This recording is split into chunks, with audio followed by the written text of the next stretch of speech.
Hey guys, it's Denise here, Nola Collectibles, and welcome to my channel. I'm here today to do a thrift store haul. It's been a little bit since I've done one of these. I've been doing a lot of thread up unboxings and everything, but of course, you gal, I've been hitting the thrift stores too. So I'm really excited to share with you some of my findings. If you're new here, welcome. My name is Denise, Nola Collectibles. I am a part-time reseller. I focus all on jewelry, so all this content is relative to jewelry, unboxings, unbaggings, thread ups, thrift store hauls, estate sale hauls, all that good stuff. Don't want to take too long. If you enjoy jewelry content, give me a like, give me a subscribe, and we're going to get right into it.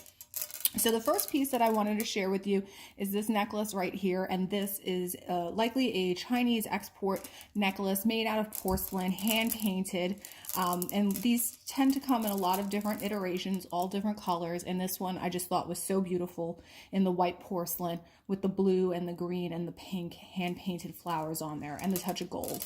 And it was in excellent condition. You can see these guys, this type of clasp here, this box clasp is very typical of these export necklaces. This one actually is very long. So besides the color, which I just absolutely adored, I think it's beautiful and feminine, and these are just really large. I would say probably 9 or 10 millimeter porcelain beads. I think it's just gorgeous. Yeah, the clasps like this, very typical. Sometimes they're in sterling silver. And so I got this guy, and this guy was $3.99. And again, a lot of this stuff here was half price as well. I always tend to shop by the colors that are on sale. And when my thrift store gets an excess of stock of items, they put things 75% off. So they've had so much stuff. It is packed to the rafters. I guess they're prepping for the holidays or whatever, but hey, good for us, right? So yeah, so that's like the first piece that I did get. So that was super, super exciting. I just think, like I said, I think they're just absolutely beautiful. I do love these. And you can see hand knotted in between, nice white white fabric, nice and clean. Could be silk, it could be like a heavy gauge silk is probably likely what it is in between there, but really, really beautiful. Love these. I just think they're gorgeous. Remind me of spring. Really quick, the jewelry, you guys know me. I have a vintage signer bracelet because this is just, to me, very holiday. It looks like candy canes, enamel with rhinestones, signed signer. It's got this beautiful push clasp. It's got a safety chain on it. So I have that guy. And then this guy, I actually did pull out of a DIY box from Newark, New Jersey. Newark or Hackensack, South Hackensack. I don't know. It was a New Jersey-based location. And I suspected there was a lot of rings. It was one that had like 50 rings in it in a previous video. I suspected that this was likely precious metal and precious stones. I tested the stones. The stones do test as rubies, and the clear is topaz, white topaz. So it did look to me like a little bit of maybe someone took a piece of jewelry and repurposed it, and it's soldered onto an adjustable band. So I do believe maybe this could have been an earring that someone converted into a ring, or maybe even a pendant. But I thought it just looked very nice with the signer bracelet. The signer bracelet is from the 1950s. They did a lot of this enamel work in that time frame. It's heavy, it's statementy, it's gorgeous, and that also came out of a Goodwill bag out of Florida. I'm gonna go right here. This was a huge surprise. I saw this. My thrift store, they have jewelry out on the shelves. They also have jewelry behind a counter, and you have to go wait online and request access to the jewelry at the counter. So this guy was part of the jewelry that I saw in the counter, and he's hanging out all by him himself. You can see he's marked $4.99. It's possible, again, I may have even paid half of that. And I saw him immediately. I'm like, hey, that's a Native American piece. And so I asked to see it, and I didn't even have to take a second look at it. You can see it's got a beautiful piece of turquoise right in the center. And so what this is a it's a zuni knife wing man. The knife wing and zuni, if you're familiar with like zuni style Native American jewelry, it's typically very inlaid, lots of inlaid gemstones or oyster shell and turquoise and that type of thing. Prior to that style, this was more traditional of the knife wing representation you would find. The knife wing, he's kind of like a half man, half eagle, and what was, the ultimate warrior in their eyes. And so this actually, like I said, it predates kind of like that newer zuni style. And this is hand cast. It's not marked sterling silver anywhere. It doesn't have any kind of signature on it. Hand cast, you can see there.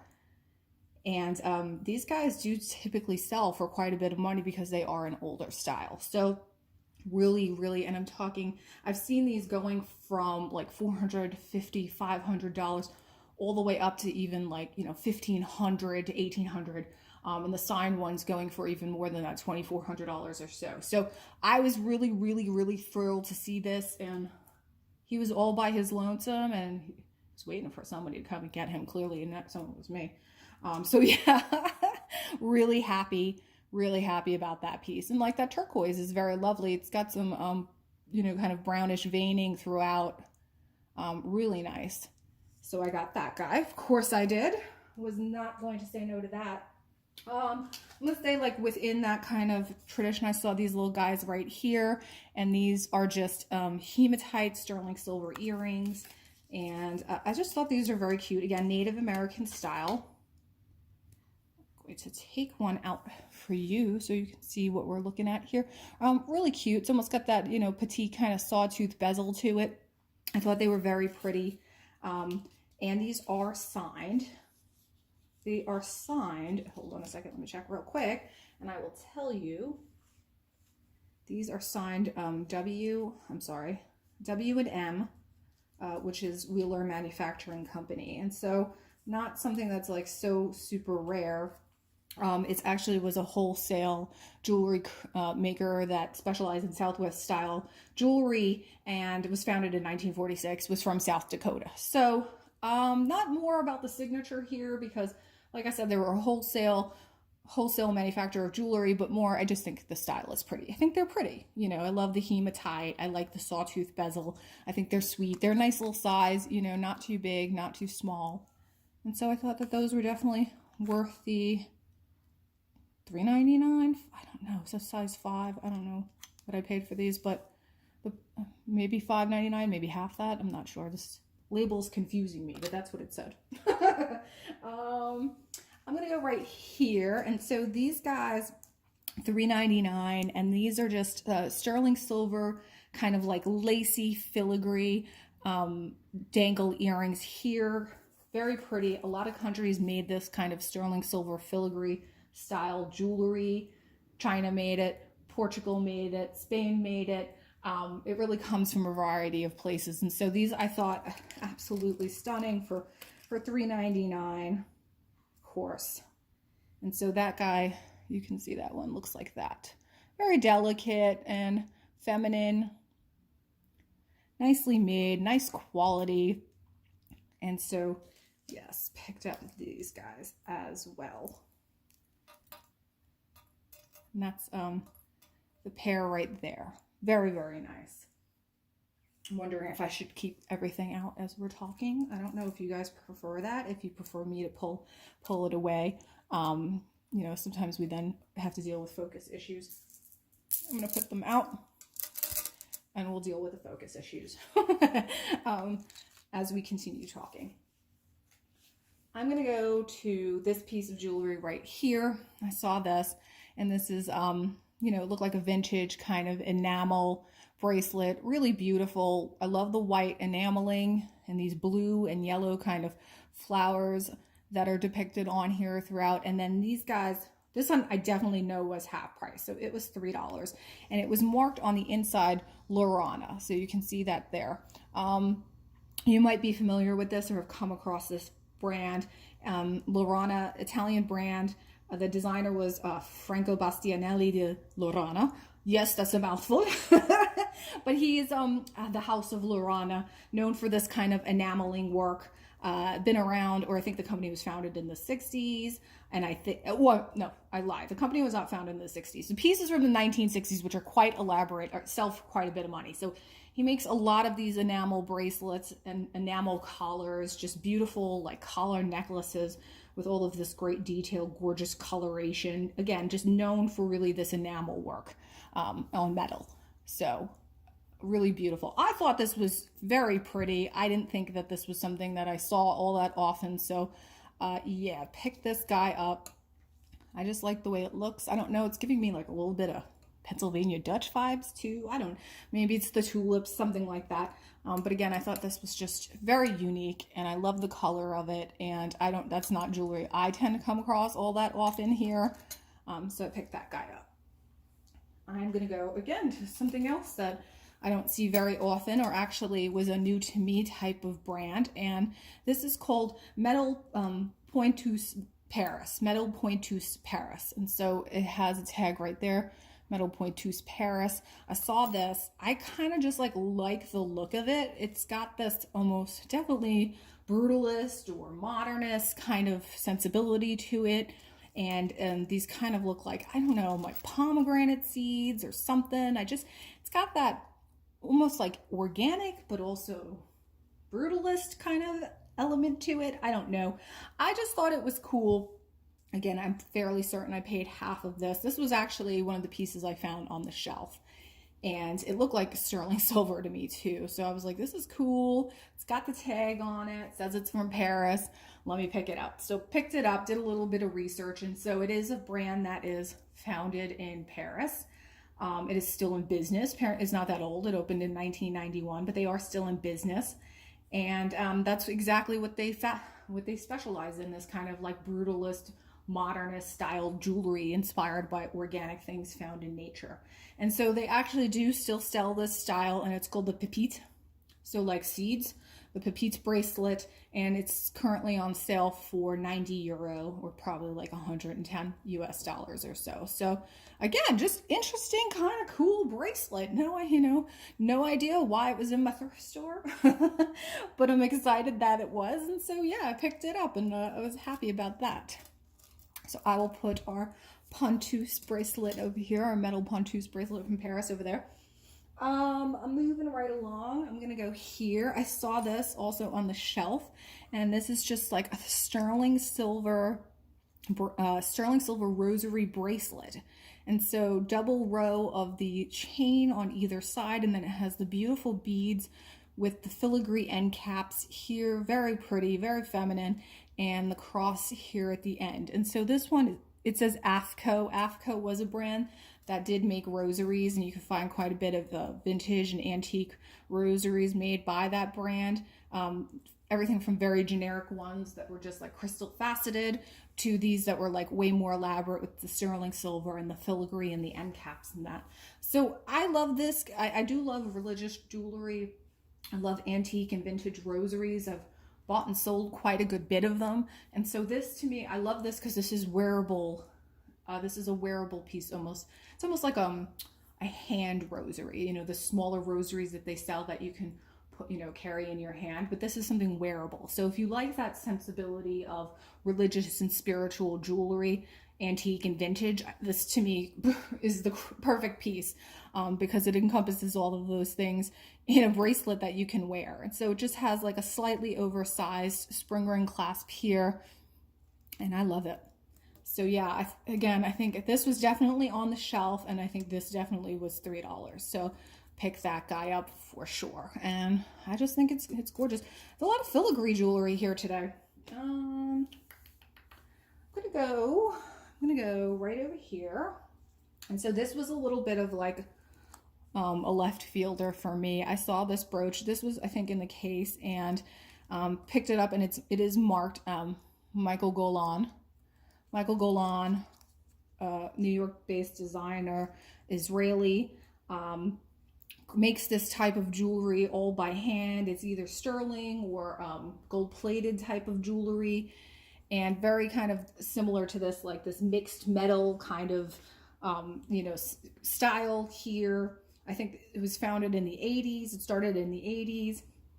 And so again, I don't know why I found this locally in my thrift store, and I don't know why I gravitated towards it. I also like here you can wear it as a pendant. It also has here so you can wear it as a necklace if, wearing a brooch isn't your thing. So I did like that versatility. I don't know. It's got the natural stones in it. It's got snowflake obsidian, I see. It's got the abalone. It's got maybe like a jadeite here, and, some other things here. The goldstone, sunstone. Very, very pretty. I just liked it. Thought it was neat. And, this one definitely half price. So for $3, I picked that up. Similar styles, because Michael Golan is still selling. Still has jewelry lines, producing jewelry and manufacturing in New York City. And so similar styles to this in the store and through the website are about $72. So, and that's for new. So yeah, not a, just again, like a little bit of an interesting buy for me, something different. I'm gonna go here, and these earrings were, they're sterling silver, and the drop kind of caught my eye because to me it almost looks like it's made to replicate a carved gemstone, so like a carved citrine. And then I saw that they were very well made and they're marked sterling silver. So I'm trying to pry these out of the label here. They have the older style clip back that's just marked sterling on the back, and they're in excellent condition. And I wasn't able to find any comps, like comparables that are very similar. So I don't know. I don't know what to think about these other than the fact that I really like them, and I know they're older because they're marked sterling. And, they are made to resemble kind of like that carved gemstone look. I did test them. They're not gemstone, they are glass, but I just think they're interesting. I like the textural component of the top here, and the geometric kind of aspect of it, because it has, the cuts in the glass down here are made to mimic this. And at the same time, I'm almost seeing like a Moroccan vibe to them with the shape of the stone down here and all of the geometric elements. So I don't know, something about them definitely just attracted me to them. I thought they were different and interesting and beautiful. And so sterling silver, picked those up, and I think those were seven, they were $6.50. So we have those right down here. And what else? I did pick up this set here, and this is just like a faux, see now we're running out of like room a little bit. This is a faux, like meant to replicate carved coral in a gold tone. We see this quite a bit with vintage styles. I don't know. What's different is that they're never like intact. These guys, they're glued components. They will come out, they'll crack, they'll chip, they'll break, and the gold tone, gold plating, whatever's used here will typically fade. And so this, it's a set. It's the bracelet, and it has the matching necklace as well. So not signed, but in spectacular condition. And just, I love the rose motif in vintage jewelry. And I do think I have to research this hang tag, because this could be a hang tag that certain brands use. And there's a couple of like online databases that you can look through where people do identify jewelry brands by their hang tags, proprietary hang tags that were made like brands like, Coro and Signer and Listener and stuff like that. So I am like leaning more maybe towards a Listener. Not 100% sure, so it is something I will have to research. But again, the condition that this is in, I just thought it was very, very pristine and just beautiful. And I think, these are gorgeous. I love the size of the flowers. They're very sizable, colorful, vibrant, and whenever you find a set, it's always nice, and it's in pristine condition. It's nice to grab it because that is a rarity. And so this set was $7.99. So I got those. And then, let's see, I have a couple of miscellany here left. I did want to mention this. This is totally weird. I saw this dude, he was in the case, and he's not a very attractive little guy. He was $3.99, and I don't know what he is. I'm like, is he a goat? Is he a worm? I don't know what he is. I actually put him up on one of the sites, the jewelry sites groups that I'm a member of online, because I want to get people's opinions, and like the initial reaction everyone had was that he was ugly as hell. I don't disagree. I do think it's a very ugly piece, but I also think it's very interesting. The enameling work that's done here, it's a little grotesque, maybe a little brutalist, but could even be like maybe a student's piece that, was doing silversmithing. You could see here it has the bail on the back, so he does sit east to west. Someone said maybe it's a L'Haim symbol, which I could see. It does look like a L'Haim symbol, or it could be pi, 3.14. Infinity? I don't know. Whatever he is, I don't know. I just thought he was kind of interesting. Again, not something I'm able to find any comps on, not surprisingly. But he's a conversation piece, and weird stuff like this does sell. I a few videos back, I had a very interesting, what looked like handmade brutalist necklace that had this huge coral component right in the middle, and like frankly it resembled a woman's vagina, or some people said it looked like a flower. It was another one of these like weird items that I put up on one of the sites because I'm like, hey, what do you guys think? Where do you think this is from? Because I was just looking for input too, because I had no idea. And I ended up selling that piece for, I think I sold for $375. So yeah, weird stuff, interesting stuff, different items they sell. People will look for it. They just look for things they're not going to find anywhere else, and stuff like this definitely accomplishes that. So I'm going to move, I think, these items over just a little bit, and I want to focus on this. I saw this bag up at the cash register. They didn't have any jewelry bags left, but I saw that they had something up there, and so she brought me this, and this is a bag of bangles. It's $12.99, and it just had a ton of bracelets on there. And so I saw this, and I'm like, I just saw, Brighton, and like, okay, the rest is Alex and Ani. That's cool. Even just with the Brighton bracelets, I'm like, I can make my money back, like selling these between $20 and $25 a piece. So, I go in here, and there was a ton of Brighton bangles in here. And so, yeah, these were great. And so, the style here with the CZs and oval with a magnetic clasp closure in very, very good condition. This one, very similar with the cubic zirconia, just with more of like a pebble design. Oval, this one's round, and this one has more of like the Brighton with the floral design on it. This one has a little bit more wear on it. This one, the kind of twisted rope design with the stones. I've seen this in a bunch of different iterations, and this one has the clear and the pearls, and so that's really cute, and that was in excellent condition. The rest of what was in here was mostly, like I said, Alex and Ani style bracelets, or actual Alex and Ani. Tons and tons of them. So, with the Alex and Ani, your mileage will vary depending on what it is, the condition it's in, if it's a collectible piece. There are some that are, more sought after than others that people are actively looking for. And so, yeah, just so many.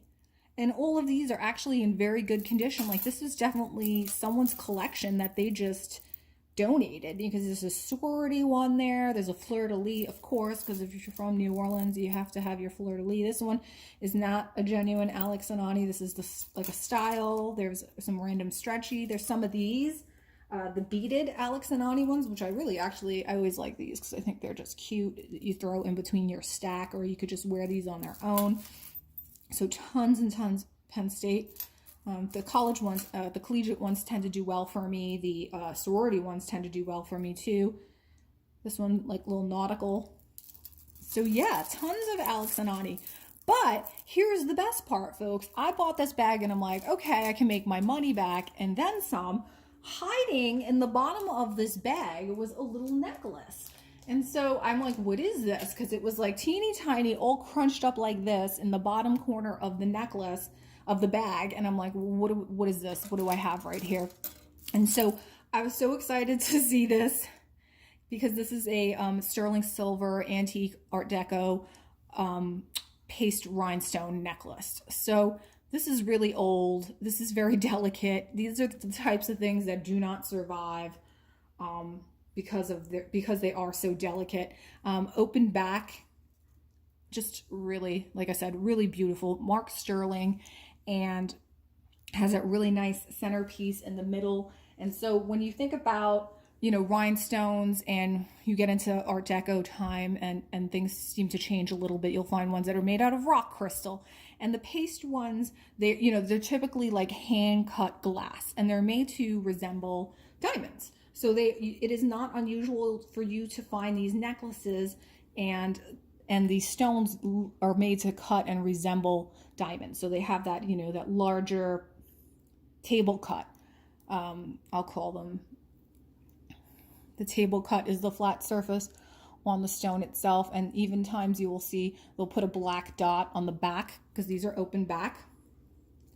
They'll put a black dot in the center of the back of the stone to make it even more look like a diamond. So I was like, I couldn't even believe that this was in there. I have no idea why it was in there.